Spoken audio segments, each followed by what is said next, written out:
versículo 43 al 47. Y cuando lo tenga puede decir amén. Hechos 2, 43 al 47. Le voy a dar tiempo que abra su Biblia.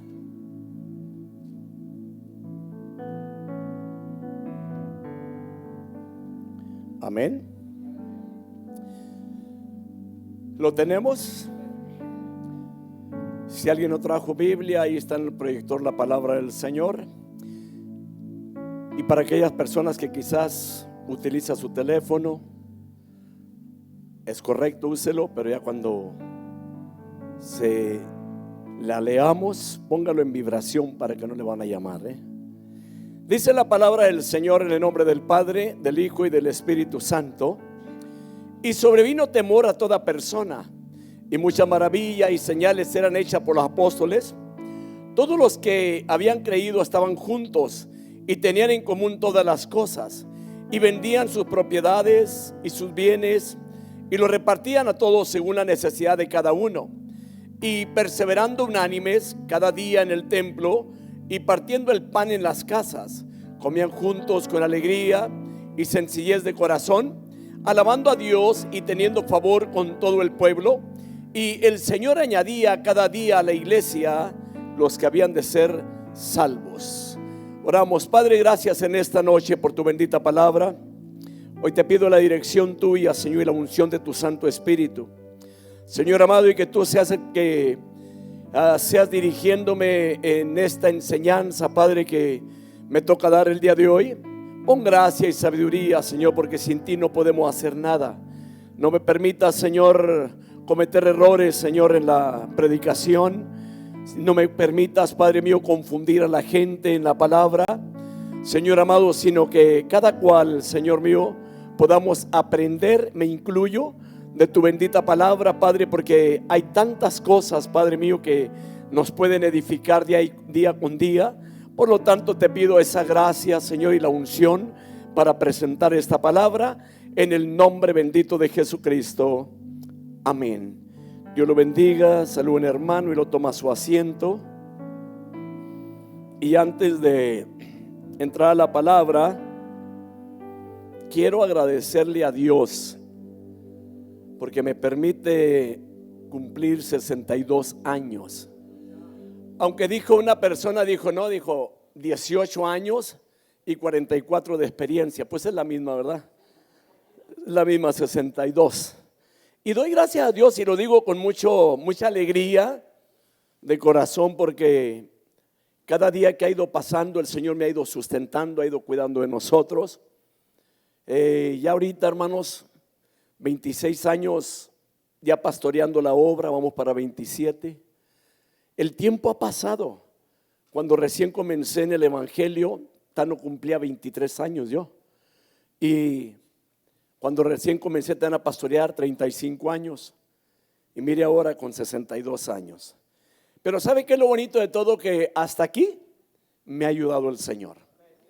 Hasta aquí me ha sostenido. No le voy a decir que es por mi sabiduría, hermanos. No le voy a decir que es por mi fortaleza.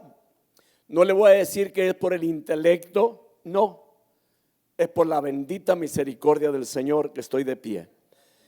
En pocas palabras, lo que soy se lo debo al Señor. Todo. Mi familia, le doy gracias a Dios por ello. Mi esposa, mis hijos, nietos, nietas, yernos, nueras. Ayer contaba 21 en la familia. Y doy gracias a Dios por ello, porque todo esto se lo debo a Dios. No puedo atribuirme a mí alguna de estas cosas, no. Porque le voy a decir algo, que si no fuera por el Señor, yo ya no estuviera aquí a lo mejor. Probablemente sin el Señor estuviera en una cárcel. Sin el Señor probablemente si no estuviera en una cárcel, quizás estuviera en un manicomio. Porque todo puede suceder. O 2 metros bajo tierra. Así que le doy gracias a Dios por lo bueno que ha sido para conmigo. Por 62 años que me ha soportado. Por 62 años que me ha cuidado. Agradezco a Dios con todo mi corazón. Y voy a leer una porción bíblica que dice en el Salmo 90, versículo 12: enséñanos de tal modo a contar nuestros días que traigamos al corazón sabiduría. Doy gracias a Dios con ello.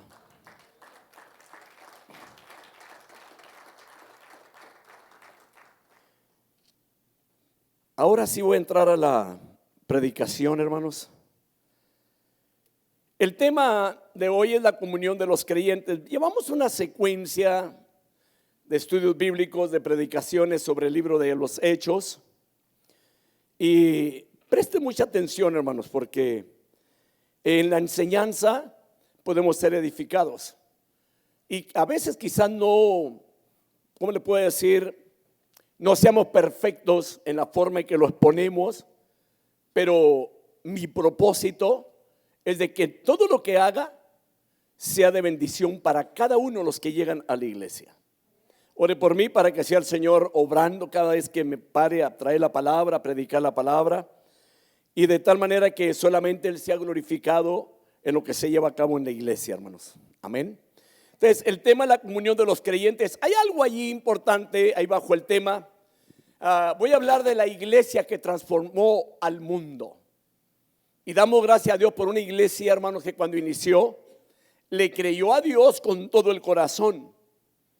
La iglesia primitiva, una iglesia, hermanos, de que los fundamentos de ella son fundamentos bíblicos.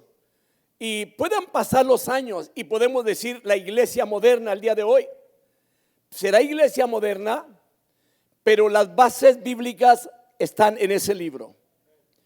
Pueden pasar los años y déjeme decirle de esta manera: las normas bíblicas son de antaño. Las mismas normas que el Señor le dio a la iglesia primitiva son las normas para la iglesia de hoy en día. Pueda dilatarse, Señor, quizás todavía otros 1000 años para venir, que exagero, porque probablemente llegue mañana, probablemente llegue ahora, no sabemos. Pero aún, sin embargo, la doctrina va a seguir siendo la misma. El que la gente la cambie, ese es su problema, y le va a dar cuentas a Dios por cada cosa que la gente predique que no es bíblico. Por eso una de las cosas que cuando predicamos la palabra procuramos enseñar lo mejor que se pueda respecto al contexto de la palabra. ¿Sí me explico, verdad? Y déjeme decirle algo, de que en esta porción bíblica podemos ver, hermanos, el impacto que produció los primeros cristianos para aquellos que le rodeaban, porque la verdad fueron de gran testimonio para toda aquella gente, hermanos, en gran manera. La misma gente afirmaba, hermanos, que esta gente había transformado al mundo. Daban testimonio de la gente que, hermanos, les servía a Dios. Eran diligentes, la iglesia primitiva era diligente, hermanos, y constantes en su asistencia a la enseñanza de la palabra, a la enseñanza de los apóstoles. Todos los días estaban ellos escuchando la palabra del Señor. Todos los días había estudios bíblicos por las casas, todos los días. ¿Sabe qué son todos los días? 7 días de la semana. Domingo, lunes, martes, miércoles, jueves, viernes y sábado. Todos los días había reuniones. ¿Para qué? Para estudiar la palabra. Y ellos, hermanos, no fallaban allí para estar escuchando la palabra. Así que tan pronto como ellos se sintieron vivos, con una vida espiritual, ellos anhelaban la leche espiritual, hermanos, o más bien lo que viene siendo la palabra de Dios. De eso hablo, la leche espiritual, la palabra de Dios, hermanos. Y déjeme decirle algo muy importante también para la iglesia de hoy en día, de que todo creyente que no se interesa, y quizás esto vaya a doler a alguna persona, en el conocimiento de la palabra de Dios, tiene motivos para dudar de su salvación. Todo creyente que no se interesa en la palabra de Dios o para estudiar la palabra de Dios tiene motivos para dudar de su salvación.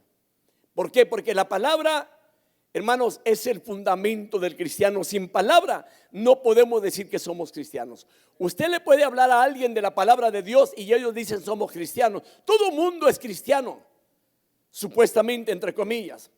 Pero el verdadero cristiano es aquel que sigue a Cristo, que obedece al Señor, que se ha convertido en discípulo de Jesucristo. Ese es el verdadero cristiano. Amén. Así que, hermanos, desde el primer día que Dios unió o había unido, a Él se dedicaron a las actividades necesarias para la edificación mutua. Y déjenme decirle, presté mucha atención en las enseñanzas, porque hoy en día hay mucha gente que no cree en congregarse. Hay mucha gente que dice: yo no necesito ir a la iglesia porque ahí hay puros hipócritas. Pues déjeme decirle, todavía le podemos poner otra silla más para que sea otro más con nosotros. ¿Por qué? Porque solamente de esta manera vamos a ir teniendo cambios. Cuando escuchamos la palabra y si hay algo mal en nosotros, viene un cambio en nuestras vidas. Pero cuando alguien no escucha la palabra y hay algo malo en sus vidas, no va a haber cambios. Aunque se esfuerce la persona, no hay cambios. ¿Por qué? Porque el cambio lo hace la palabra.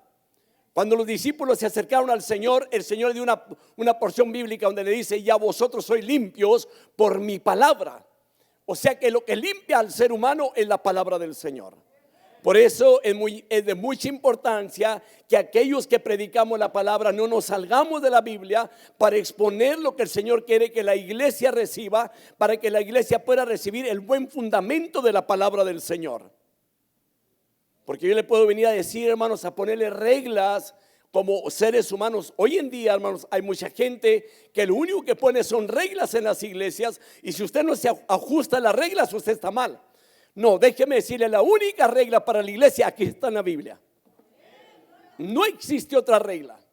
Otra regla que exista son reglas de hombres, pero no son reglas de Dios. Y esas reglas no llevan al cielo. Esas reglas no llevan al arrepentimiento. Esas reglas no traen salvación para el ser humano. Solamente la palabra de Dios, que tiene poder cuando es recibida, hace grandes cambios en nuestras vidas, y podemos decir y podemos seguir transformando al mundo con la palabra del Señor. Amén. Una cosa muy importante aquí, hermanos, y que resalta todo esto, es de que la presencia del Espíritu Santo, hermanos, y los efectos que hubo en la iglesia, efectos saludables que cambió la iglesia. Y el mismo Espíritu Santo, hermanos, sigue con su iglesia. El Espíritu Santo sigue aquí en la tierra con la iglesia del Señor.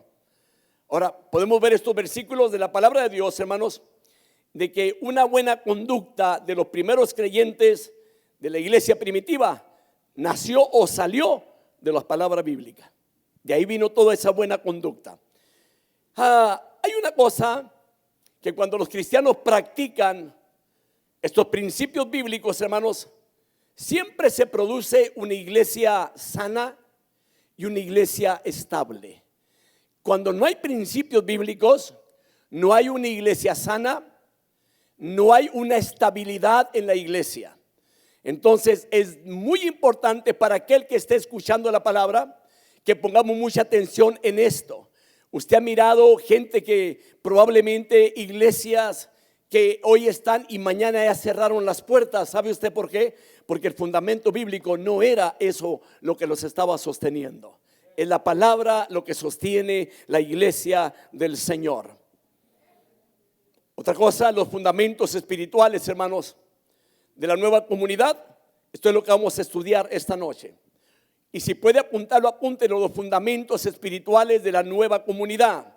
¿Cuál fue la nueva comunidad? La iglesia primitiva. Vamos a hablar el primer punto, un pueblo que conmovió las almas con el temor de Dios. Pero permítame hablar algo, una palabra clave, lo que viene siendo la comunión. ¿Qué es comunión? ¿Qué es comunión? ¿Te recuerda cuando aquellos que quizás no nacimos en una iglesia cristiana, llegaba un tiempo donde decían: tiene que hacer la comunión, mi hijo? Y no es esa la comunión. Es un gran equívoco. Hoy vamos a hablar lo que es la verdadera comunión. La comunión de los creyentes. La comunión que el Espíritu de Dios elabora. Escuche esto. Significa mucho más que la asociación que se encuentra en muchos grupos seculares, como por ejemplo un club, puede haber en un área comunitaria también. Usted sabe, existen diferentes tipos de club que tienen un nombre cada cual. La iglesia cristiana no es un club, es algo distinto. Y hay una diferencia enorme, hermanos, entre la participación comunitaria y la participación espiritual. Y déjeme decirle esta noche, en lo que la iglesia no es una participación comunitaria, sino una participación espiritual. Número uno, la participación comunitaria se basa en la asociación de vecinos. Número dos, la participación espiritual se basa en la unión espiritual, que es el Espíritu de Dios, o lo que hace el Espíritu de Dios en medio de esa iglesia. La diferencia está en estas dos que he mencionado, que el Espíritu Santo, hermanos, está dentro del cristiano o del creyente. O déjeme decirlo de esta manera, el Espíritu Santo está dentro del creyente cristiano.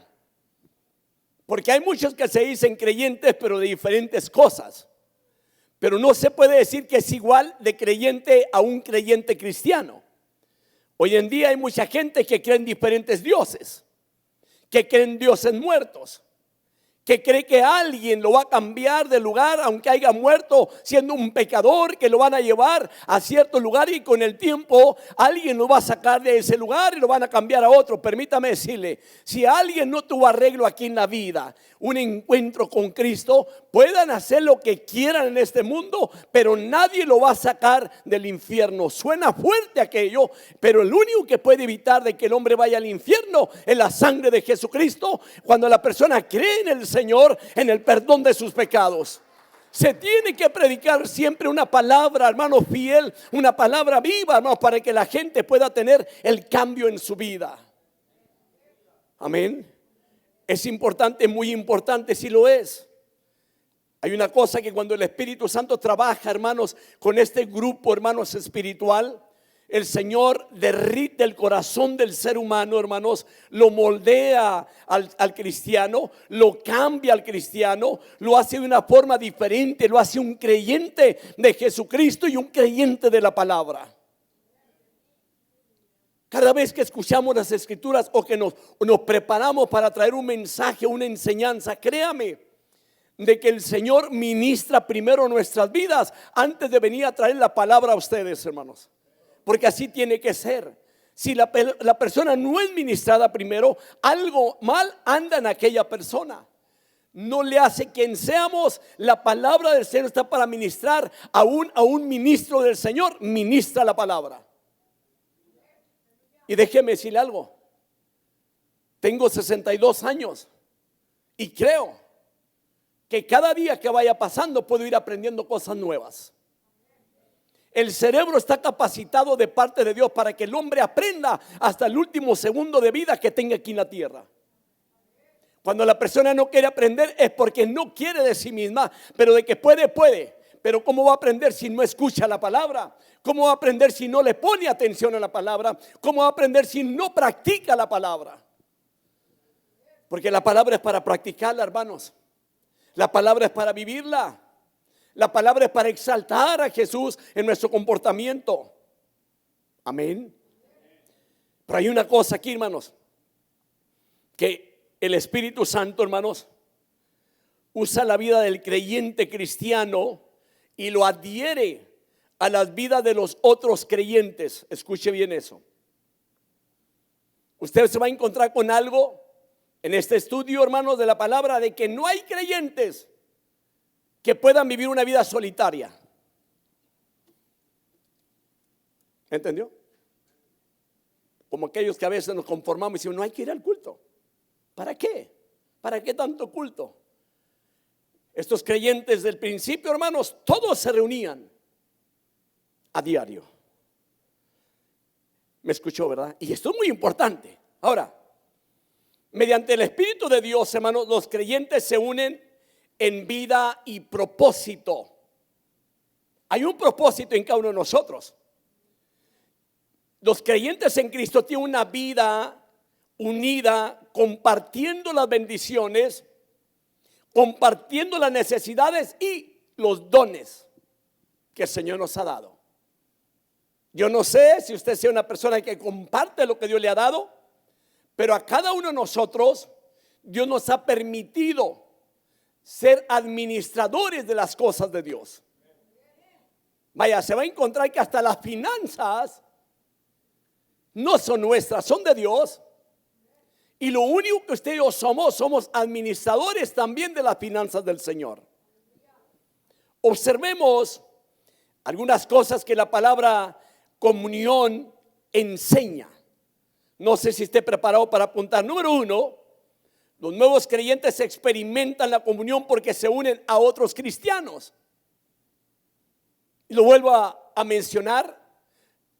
Los nuevos creyentes experimentan la comunión porque se unen a otros cristianos.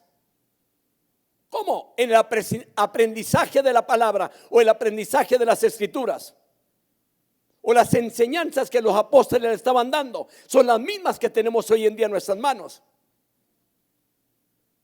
Aún cuando usted escucha enseñanzas apostólicas, está hablando de la enseñanza de los apóstoles, no está hablando de alguien que se inventó una doctrina apostólica, ¿sí? O alguien que, por decir así, dice: yo soy de la iglesia fulana y esto es lo que se tiene que enseñar. Porque lamentablemente, hermanos, déjeme decirle, cuando cada quien coge una religión y le pone nombre, ejemplo, nosotros nos declaramos como una iglesia pentecostal. Hay otras que se declaran como iglesia bautista, metodista, diferentes. Cada quien tiene una doctrina, pero a su manera. En cambio, aquí la Biblia no nos dice tal cosa. La Biblia es una y las enseñanzas son nada más estas que están aquí en la Biblia, no hay otras. Me temo que en el infierno, hermano, haya mucha gente religiosa, que lo único que defendían eran religiones aquí en la tierra, pero nunca la palabra. Y lo que se tiene que defender siempre es la palabra de Dios, hermano, que no sea alterada. Amén. Entonces, cuando hablamos de que los nuevos creyentes experimentaban la comunión porque se unen a otros cristianos en el aprendizaje de las escrituras, en la adoración para con el Señor, en la oración para el Señor y la cena del Señor. No se puede excluir la Santa Cena, como le mencionamos. No se puede quitar y ni se puede decir qué aburrido. Siempre lo mismo. Usted se va a encontrar en la enseñanza que se va la próxima semana, cada cuándo se daba la Santa Cena. Ahora, veamos una cosa aquí en la palabra, Hechos 2:42. Mire lo que dice la palabra: y se dedicaban continuamente a las enseñanzas de los apóstoles, a la comunión, al partimiento del pan y a la oración. Cuando yo le hablo de comunión, está basado en ese versículo bíblico. Usted me escuchó que le hablé de las enseñanzas bíblicas. Usted me escuchó que le hablé de las enseñanzas que enseñaban los apóstoles. Ahí está. Usted me escuchó de la comunión que hay entre los creyentes. Ahí está. Ahí encontramos también el partimiento del pan y a la oración. Cuando habla del partimiento del pan allí está hablando de la cena del Señor, que no es la misma a la que vamos a encontrar en el versículo 46. ¿Sí me expliqué, verdad? Y déjeme decirle algo. Doy gracias a Dios, porque hay ocasiones que cuando alguien corrige en alguna palabra, a veces creemos tener la razón y no siempre tenemos la razón. Y déjeme decirle que agradezco también. Por eso cuando le dije me expliqué, le he dado cambio a esa palabra, pero no es una palabra que salió de mí, sino de una persona que llegó y me dijo: pastor, esto no se oye bien. Y agradezco. Escuche, agradezco. Pero claro, cuando alguien corrige, que sea con mucho respeto. ¿Me entiende? Y le digo agradezco. Y es punto importante, porque probablemente muchas de las veces estamos ofendiendo a la gente de aquí y ni cuenta nos damos. Y de eso no se trata, hermanos, en las enseñanzas, de ofender a nadie. La enseñanza es para crecimiento espiritual. Número 2, la comunión prohíbe una vida cristiana solitaria. Apúntela. Entonces, ¿no hay cristianos solitarios? ¿No debe de haber? No debe de haber. Hay muchos, hermanos, sí hay. Por ejemplo, hay gente que dice, yo en mi casa le sirvo al Señor. Yo no necesito venir a congregarme. Yo no necesito venir a los cultos. Está muy cara la gasolina y el carro lo uso más para el trabajo. Prefiero tener yo solito allí. ¿Sabe usted que hay gente que llega a una situación? Yo personalmente digo que a veces entramos en una locura, donde la gente hace un cuarto, se aparta solo de la familia, va y se encierra allá y le pone una silla allí para usted y la otra silla para el Señor. Eso es antibíblico. Es antibíblico. El que uno llega al punto es yo le voy a poner una silla aquí para que se siente el Señor y otra para que me siente yo. Permítame decirle, el Señor no necesita estas sillas que nosotros usamos.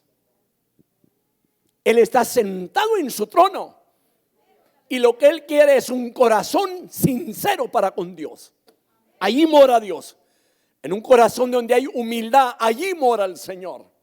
En un corazón que ha sido lavado por la sangre del Cordero, allí mora el Señor. No necesita silla. Lo que el Señor quiere es un corazón dócil para su gloria. No sé si apuntó el punto. La comunión prohíbe una vida cristiana solitaria.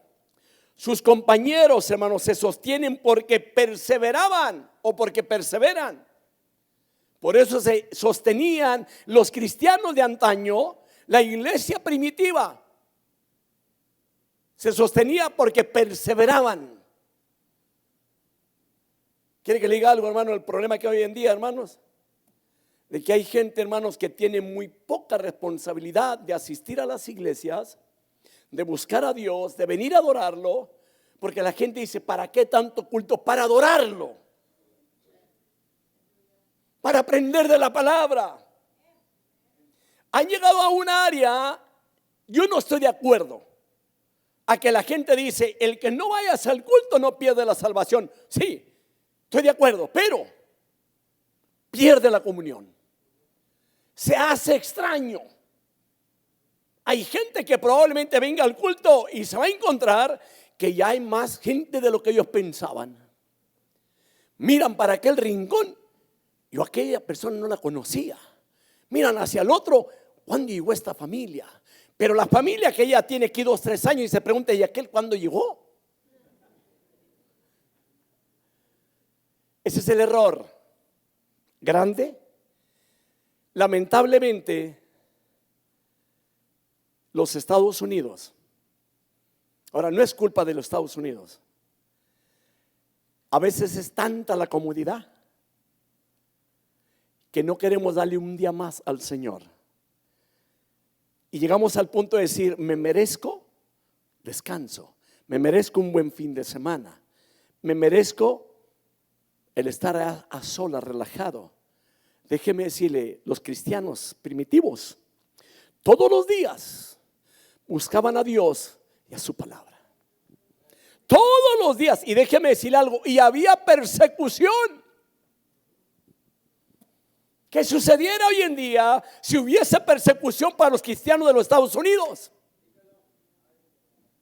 ¿Vendrían a los servicios? No sé. O a lo mejor iban a ser sótanos para esconderse, para que no les persiguieran. Le digo algo, sirvámosle con todo el corazón, en días buenos y en días malos. Busquémoslo, congreguémonos. Y en los días difíciles, ahí va a estar también el Señor con nosotros. Lo he contado muchas veces, el testimonio de aquel hermano que llegaba siempre a tales horas del día, lo que era la hora de lonche para él. Trabajaba una construcción y él siempre llegaba a un templo que estaba cerca de donde él trabajaba. La hora de lonche la dedicaba a él para venir y decirle al Señor, Señor, soy Santiago, aquí estoy, vengo a adorarte. Hincaba una rodilla nada más, porque en la otra ponía su lonche. No comía, sino que ahí lo obtenía y le decía: Señor, aquí estoy, vengo a adorarte, soy Santiago. El pastor siempre estaba sentado en la puerta, en la entrada, y llegaba unos minutos y luego se iba. Y se le hacía extraño la forma en que aquel hombre llegaba unos minutos más para decirle al Señor: Señor, vengo a adorarte, soy Santiago, o póngale, o soy José, lo que sea. Y se iba. Un día no llegó aquel hombre. ¿Qué pasaría si nunca faltaba en el altar a tales horas del día? Fue a investigar, porque el día siguiente ya no vino, ni el día siguiente no vino. Fue a investigar. El patrón le dice: tuvo un accidente, Santiago, está hospitalizado en tal parte. Bien, voy a ir a visitarlo. Llega al hospital, pregunta por él y dice: oh, ¿usted busca al loco aquel? ¿Cómo que loco? Sí, dijo. Mire, dijo, a tales horas del día ese hombre está platicando solo. Bueno, dijo, a ese busco. Llega, entra al cuarto donde estaba él. Dice: ¿qué te pasó? Ya le comentó. Le dice: lamento que esto haya acontecido y que estés aquí solo. No, pastor. A tales horas del día llega el Señor y me dice: Santiago, soy Jesús. ¿Me entiende? Perdón, ¿me explico? Soy Jesús. ¿Qué le da a saber aquello? Que en los momentos difíciles de la vida, ahí está Él. Hay gente que no cree que Dios se manifiesta. Dios se manifiesta y Dios habla, Dios se mueve, Dios está allí, manifiesta su presencia por medio del Espíritu Santo. No estamos solos, somos una comunidad cristiana donde se mueve el poder del Espíritu Santo. Qué lindo es el Señor. Vaya a Hebreos capítulo 10 versículo 25. Y déjeme decirle algo. Una vida solitaria es sencillamente imposible, difícil. Dice la palabra: no dejando de congregarnos como algunos tienen por costumbre, sino exhortándonos unos a otros, y mucho más al ver que el día se acerca. No lo digo yo, lo dice la Biblia. ¿Qué sucediera si Casa de Oración se diera cita en cada culto?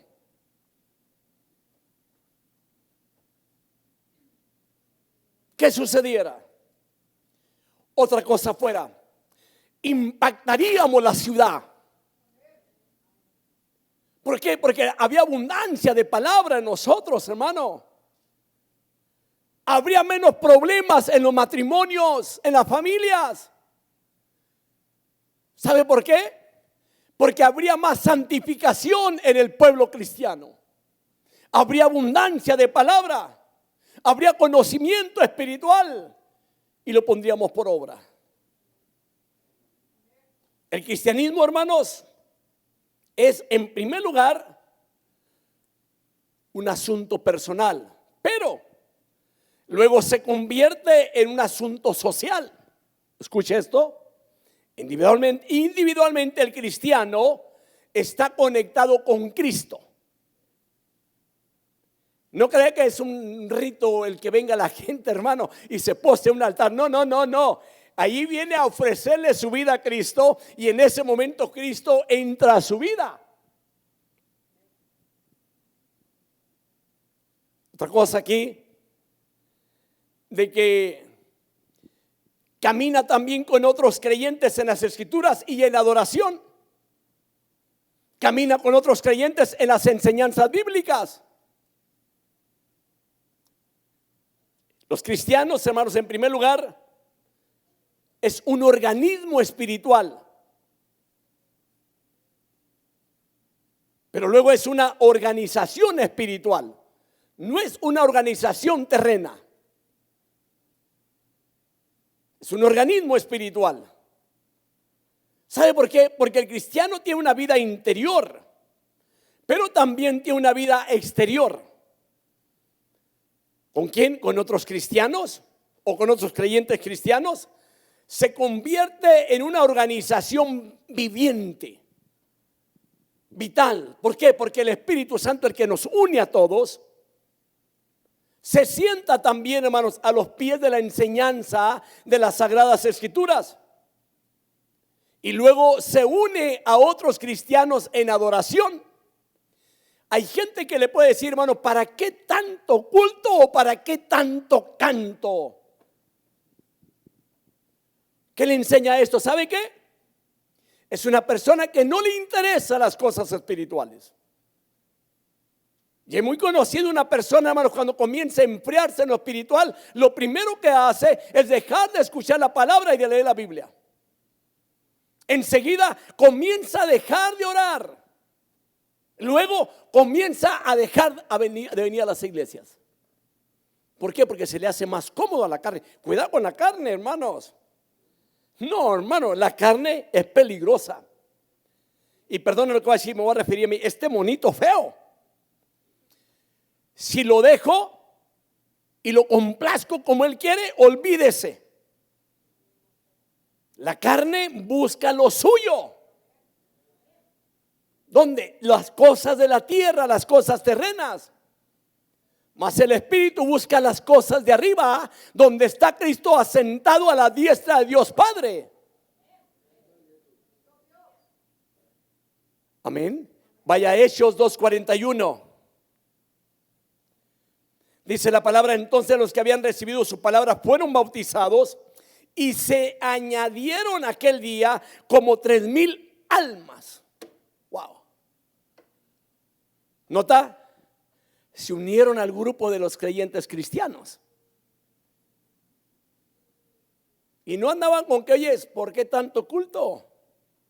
Alguien me hizo una pregunta hace muchos años: pastor, ¿no cree usted de que, como estamos aquí en los Estados Unidos, las iglesias americanas, hay algunas de ellas que tienen más servicio los domingos?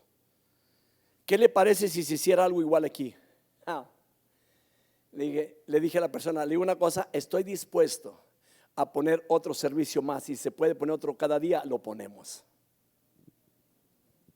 ¿Quiere que le diga algo? Cuando me toca predicar y enseñar, lo disfruto. Lo disfruto, pero avísenme a tiempo para prepararme mejor. Claro, porque una enseñanza, hermanos, se lleva tiempo para prepararla. Una prédica se lleva tiempo para prepararla. No es únicamente venir, hermanos, y decirle algo bonito para que usted se vaya contento a la casa y decirle, hermano, qué lindo se ve. Continúe bañándose con ese champú que tiene o ese jabón. De nada le va a servir. Pero si le doy palabra, y si usted le escucha y la atesora en su corazón, esa palabra va a seguir haciendo la obra día tras día en su hogar.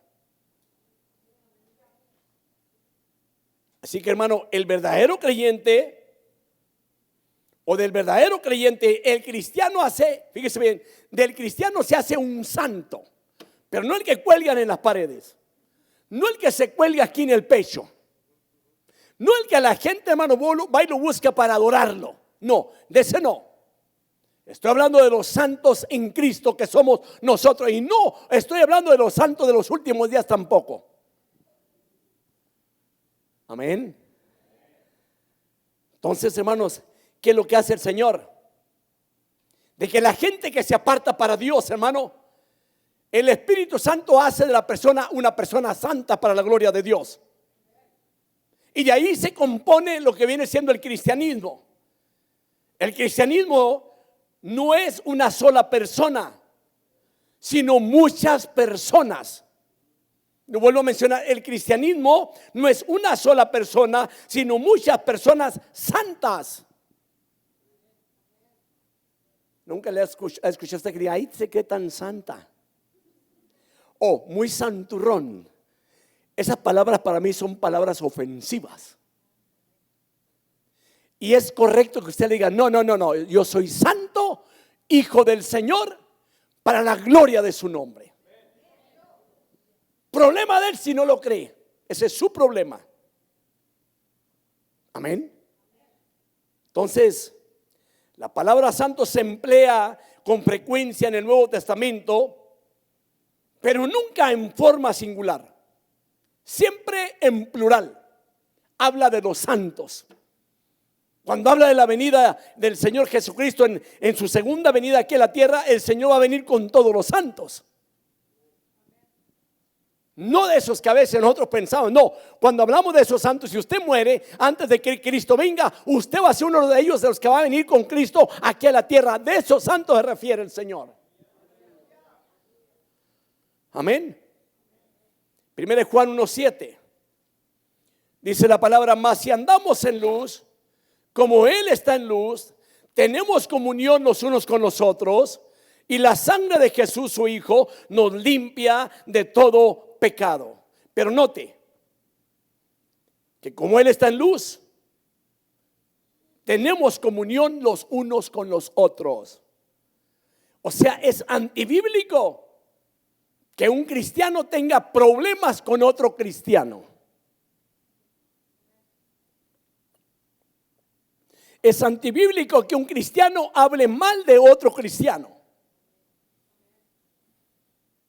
Y si yo le hago la pregunta en esta noche, hermanos, hermanas, ¿cuándo fue la última vez que habló mal de? ¿Qué dijéramos? Quizá hay gente que dice: no, hombre, ni el pastor se nos escapó, no lo llevamos tan bien. ¿Puede suceder? Sí, hermanos, sí puede suceder. Sí puede suceder, hermanos. Así que el cristianismo es cristianismo porque estudian las sagradas escrituras juntos y adoran a Dios juntos. Espero que no se le va a olvidar esta enseñanza, hermano, y que la ponga por práctica. Ahora déjeme decirle otra cosa también, porque hay ocasiones que como tenemos dos servicios el domingo, una dominical, el otro servicio enseguida, hay gente que probablemente llegó al primero y ya me voy a la casa, ya estuvo. Hay otro culto. ¿Qué sucediera si tuviéramos 3 cultos? Llegó un día que tuvimos 3 servicios el domingo. ¿Te acuerdas? Y todos los sugieres, los de bienvenida, los líderes, los músicos, los predicadores, nos teníamos que quedar a los 3 servicios. Cansado, llegamos a la casa a las 7 de la noche, hermanos. A veces a las 8. Desde las 5 de la mañana hasta las 8 de la noche era cansado. Pero hay una cosa: cuando se hace con un solo propósito, Dios obra. Dios obra. El cristianismo requiere que un creyente viva personalmente tales virtudes como la bondad, la longanimidad, el amor del Señor. Pero el creyente solamente puede hacer esto con relación a otros, porque ¿cómo va a amar a los otros si no los ve? ¿Cómo va a practicar el amor de Cristo con los hermanos si no quiere tener comunión? ¿Cómo va a saber de las necesidades del hermano para ayudar al hermano cuando está necesitado? La única manera es teniendo comunión los unos con los otros, hermanos. Romanos 12:5. Así nosotros que somos muchos, oiga bien, nosotros que somos muchos, no dice, así como uno que somos, que soy yo, ¿verdad que dice así? O uno que es usted, no, dice, nosotros que somos muchos, somos un cuerpo en Cristo e individualmente miembros los unos de los otros.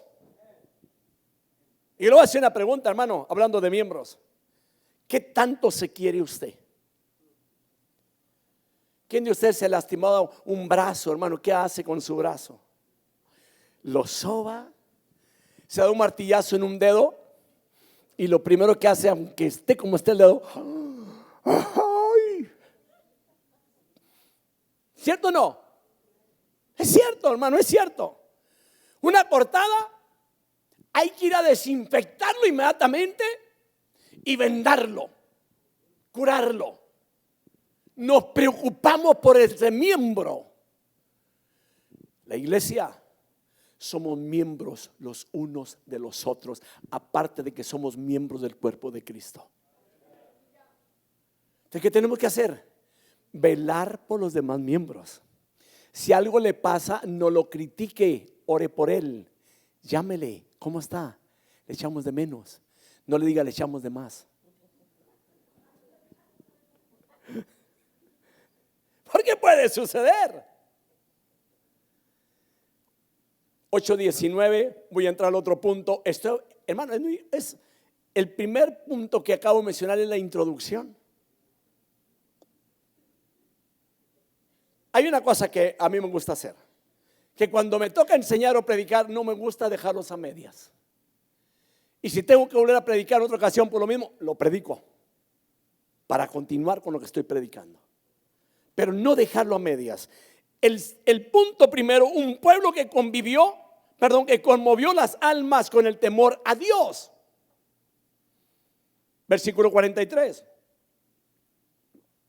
Hablen más de la comunión, pero vamos a hablar de un pueblo que conmovió las almas con el temor a Dios. Verso 43. Versículo, porque los versos se le dice a los salmos y los proverbios. Versículo, le digo que apenas estoy aprendiendo.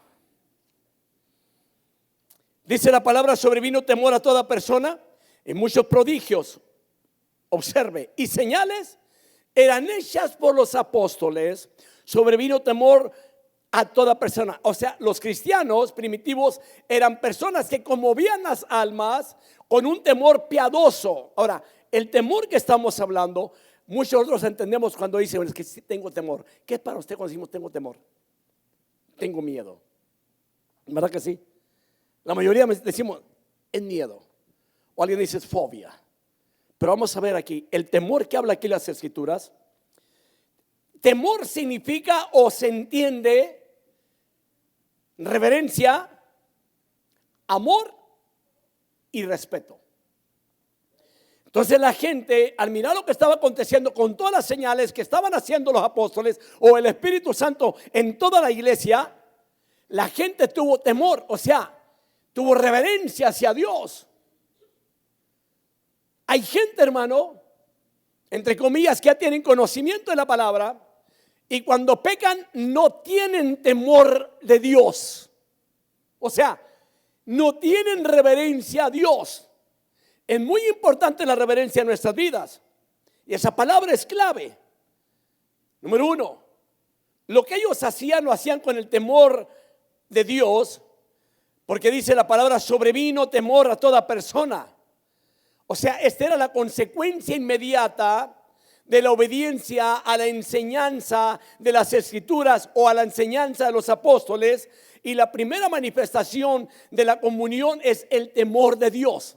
O sea, para que haya comunión, tiene que haber temor de Dios en nuestras vidas. Tiene que haber reverencia. Gente que puede decir, los hermanos se reunieron en la iglesia, están adorando a Dios, yo también voy a ir a adorar a Dios juntamente con ellos.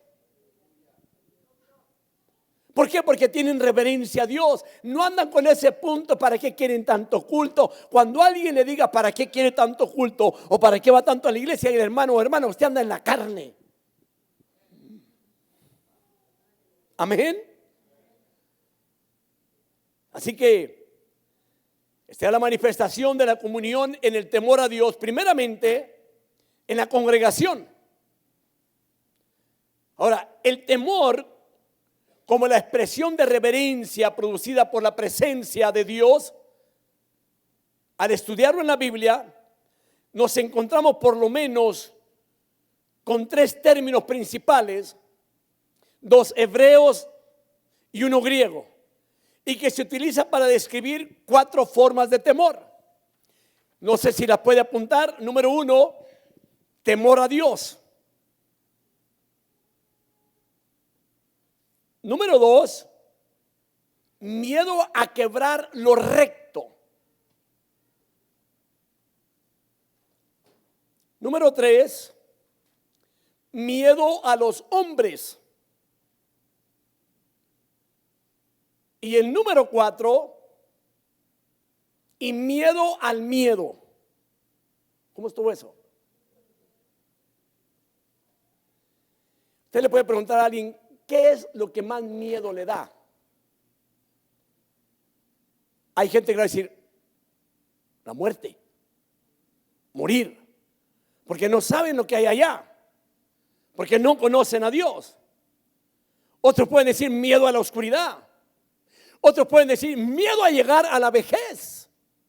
Otros pueden decir miedo a llegar a quedarme solo o sola. Porque sucede, hermanos. Sucede.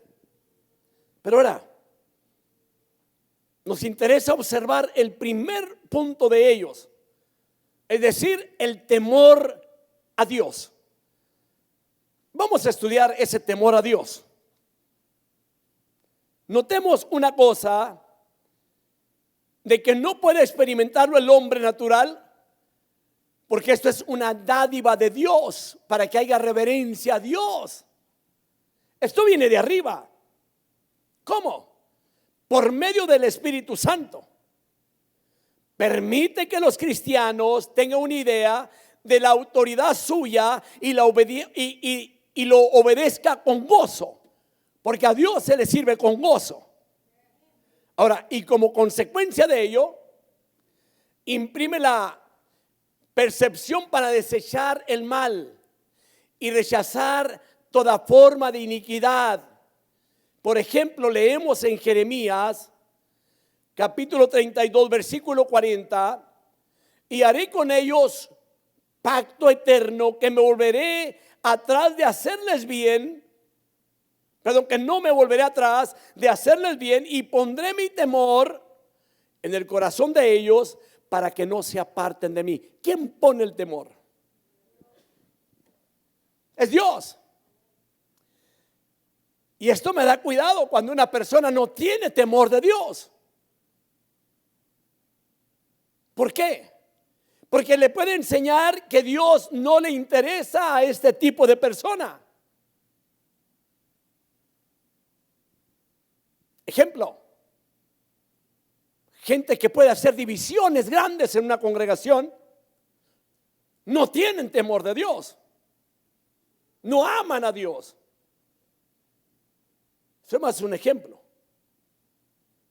Ahora, aquí Dios en la palabra le promete hacer una obra con Israel en particular.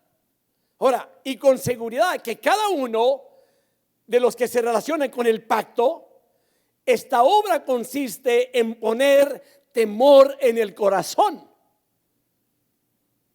Por eso mucha gente, hermanos, cuando peca, peca porque no tiene temor de Dios o a Dios. Ya me expliqué, ¿verdad? Peca porque no tiene temor a Dios. Una persona que tiene temor a Dios procura no pecar, procura no maldecir, procura no hablar mal de los cristianos, procura no hablar mal de los hermanos. En las reuniones que hay a veces, o cuando lo invitan por ahí a comerse una taquiza, no hacen taco de los hermanos, ni al pastor tampoco. Entonces, ¿cuál es el propósito de Dios aquí? Número 1, ¿o para qué es esto? Para que no se aparten de mí, dice el Señor. O sea, para que no nos apartemos de Dios. Una persona puede pasar por tribulaciones en la vida, por problemas grandes, pero mientras haya el temor a Dios, no se va a apartar de Dios, porque teme a Dios, porque ama a Dios, porque Dios está en su vida. Es muy importante esta enseñanza, ¿no? Sí lo es.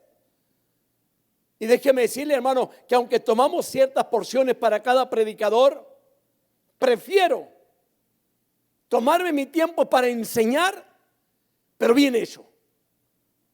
No que le deje algo en resumen para que se vaya y pase por todos los versículos por encima y usted ni cuenta se dio de lo que yo hablé. Así que este es el propósito de Dios. El temor viene directamente de Dios al cristiano y lo pone para que no nos apartemos de él. Salmo 147:11. Dice la palabra: el Señor favorece a los que le temen, a los que esperan en su misericordia. ¿A cuál le favorece el Señor? A los que le temen. ¿Y qué son aquellos que le temen? Que lo reverencian, que lo aman. Amén. Que lo aman.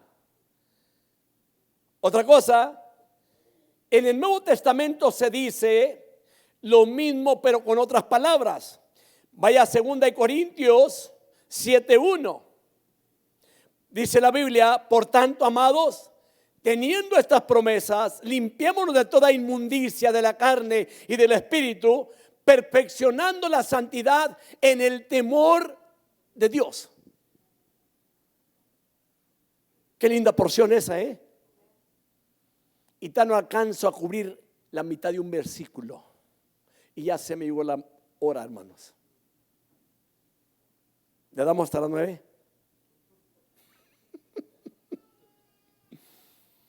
Tengo que considerarlos, tengo que entenderlos también.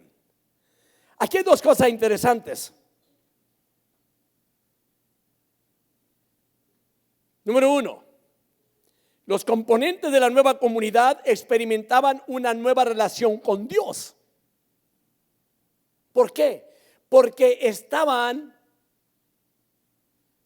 llenos de su temor reverente. O sea que los que iba añadiendo el Señor cada día tenían reverencia a Dios. Número dos, las personas ajenas a la iglesia lo que sienten es espanto, similar al espanto o al miedo que sintió Félix al oír a Pablo predicarle. Ahí en el libro de los Hechos. ¿Dónde? Hechos 24:25. Veamos lo que dice la Biblia. Y al disertar Pablo sobre la justicia, el dominio propio y el juicio venidero, Félix, atemorizado, dijo: vete por ahora, pero cuando tenga tiempo te mandaré llamar. Muy diferente al temor a Dios. Así que, de modo que la adoración es para la iglesia, viene siendo la reacción natural, hermanos, hacia la persona a quien reverencian. ¿A quien reverenciamos? A Dios. Ahí está la clave.